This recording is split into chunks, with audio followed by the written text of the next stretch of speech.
Bonjour tout le monde, j'espère que vous allez bien, que vous passez un bon week-end. Ça y est, le soleil est revenu, ça fait trop de bien. J'espère qu'il va rester pour toute la semaine. Je vous retrouve pour faire ma vidéo prévisionnelle. Donc qu'est-ce que je compte lire pendant le mois de mai? Je vais vous présenter 10 livres et j'aimerais en lire 11. Voilà, il y en a un que je ne vous présenterai pas puisque sa sortie est vers le 24 mai. Donc 11 livres, je pense qu'il y en a peut-être un ou deux qui sauteront malheureusement. Après il y a les obligatoires. Donc on commence. Qu'est-ce que j'aimerais lire et que j'ai lu, ça y est, c'est déjà fait. J'ai lu donc Crossfire, le tome 2, Regarde-moi de Sylvia Day aux éditions J'ai lu. Voilà, c'était mon tout premier livre du mois. Ça y est, c'est fait, c'est lu.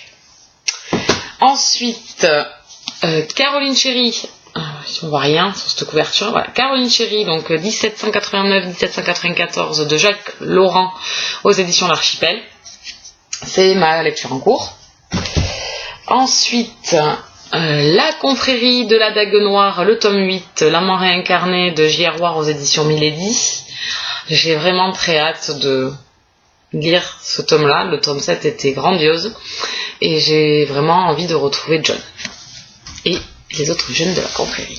Ensuite, je compte lire Hanté, le tome 2, Un mal souterrain de Maureen Johnson aux éditions Michel Lafon. Donc dans le Young Adult. Voilà, donc j'avais bien aimé le tome 1. Donc à confirmer pour ce tome 2. J'espère passer un bon moment. Ensuite, Ce qui nous lie de Samantha Bailey aux éditions Milady, collection Grande Romance, donc un livre qui a fait quand même pas mal parler de lui depuis sa sortie. Les avis sont très très bons, donc j'ai très hâte de le découvrir. Et puis en Grande Romance, j'ai adoré Avant toi, donc si c'est dans le même coup de cœur, ça serait génial. Voilà, donc il me tarde. Ensuite, pareil, qui me tarde. Donc c'est Gabriel, le tome 1, Le divin enfer de Gabriel de Sylvain Reynard aux éditions Michel Lafon. Donc celui-là, il me tarde de le découvrir et en plus c'est un sacré pavé. L'écriture est en plus assez petite. Donc voilà, il va prendre un peu de temps celui-là, je pense, à le lire. Donc il me perd. Et je vous disais donc que j'en avais un autre exemplaire et que je mettrai en concours sur le blog pour les 2 ans. Donc après le 15 mai, je pense. Voilà. Ensuite, choisi par ma binomette, je passe l'année en binôme, je ne vais pas vous le répéter chaque fois. Donc cette fois-ci, elle m'a choisi la trilogie, donc 50 Shades, le tome 2, cette fois-ci, 50 nuances plus sombres, de E.L. James aux éditions J.C. Lattès. Oui, c'est J.C. Lattès, pardon. Donc j'ai bien aimé le tome 1, malgré voilà, toutes ces répétitions, trop lourdes, qui sont pénibles vraiment à la lecture, mais dans l'ensemble, au niveau de l'histoire, le contenu, les personnages et tout ça, ça s'est très très bien passé. Malgré la déesse intérieure de l'héroïne qui m'a fortement gavé, mais sinon, ça s'est bien passé dans l'ensemble, donc hâte de découvrir ce second tome.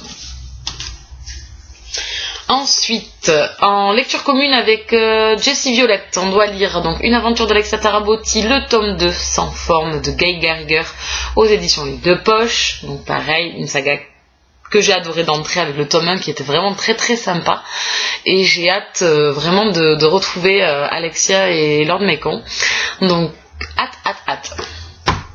Ensuite, en lecture commune avec Yumiko, on s'était fait le tome 7 de la saga Minuit, donc on va se lire le tome 8 maintenant, Captif de minuit, de Lara Adrian aux éditions Milady. Me tarde pareil de replonger dans cette lecture parce que le tome 7 était vraiment très très sympa. Et j'espère que cette fois-ci encore, je serai ravie de ma lecture. Et le dernier, donc à vous montrer, c'est en lecture commune avec Lissou, c'est Les Sœurs d'Irlande, le tome 1. Donc ici c'est Elisa la Rebelle de Laurel Mackie. Donc c'est Lissou qui me l'avait offert pour mon anniversaire, donc on se le fait en lecture commune puisqu'elle se l'était pris également. Donc voilà, petite lecture commune. Donc c'est un aventure et passion de chez J'ai lu. Donc un peu de romance historique, donc à découvrir. Et le dernier que j'ai pas à vous présenter, qui sort donc le 24 mai, c'est Une île, donc aux éditions Milady.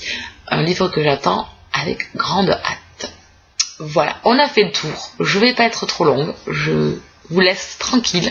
Profitez bien de votre week-end. Je vous retrouve demain, je pense, pour faire le bilan de mes lectures du mois d'avril. Bonne fin de journée. Ciao, ciao.